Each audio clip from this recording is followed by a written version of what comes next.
Hey, this is attorney Ryan Witt with the Witt Law Group.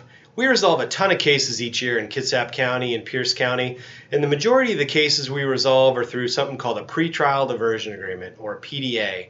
It's getting to be a long contract. It's about 8 pages in its current form, and I'm going to try to do my best to break this all down in about 3 minutes. But what it is it's a contract between you and the state attorney where you're agreeing to waive certain rights, and in exchange, they are going to give you a benefit, and that's either a reduction of the charge or a dismissal of the charge. So I explain to people, when we go into court, you're not going to be sentenced by the judge to anything. Basically, the judge is going to see if you understand the contract, and then they're going to adopt the contract. And I'll tell people, this is a contract like any other contract you've ever entered into in your life.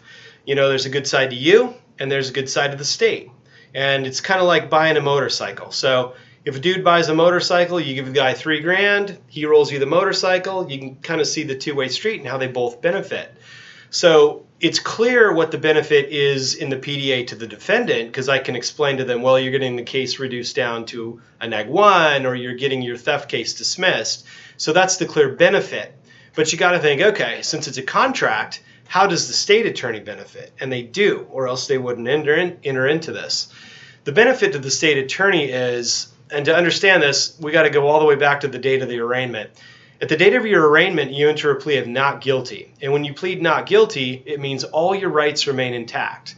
So you have the ability to push this thing all the way up to and through trial and force the state attorney to prove every element of the crime charged and prove it beyond a reasonable doubt. And in a lot of cases, they can do that, but it does take them maybe a day or two of their time and the judge's time and all the court staff and having security. So it's big theatrics to putting on a trial, and I would tend to agree with them that there's better uses of their time. So the upside to the state attorney is if you goof up the pretrial diversion agreement, you're allowing the judge to just read the reports. So there is no more 1 or 2 day trial.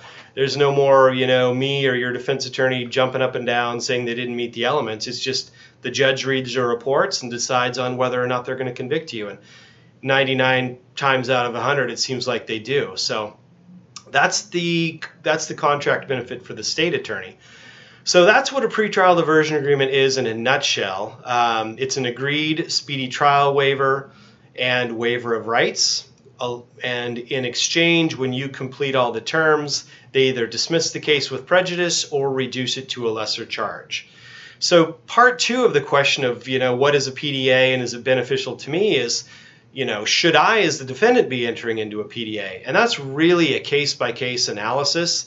So if you have an attorney, talk to them. This isn't intended to be legal advice, but it comes down to the strengths of the state's case and maybe the strengths of your defense case. If your attorney feels like, well, I think we're 80% sure we'd get everything suppressed and therefore dismissed, maybe you guys want to push it further and then not take the pretrial diversion agreement. So that is a case-by-case analysis. Hopefully this has helped in the explanation. If there's any other questions, contact your attorney or give us a call. Thank you for watching.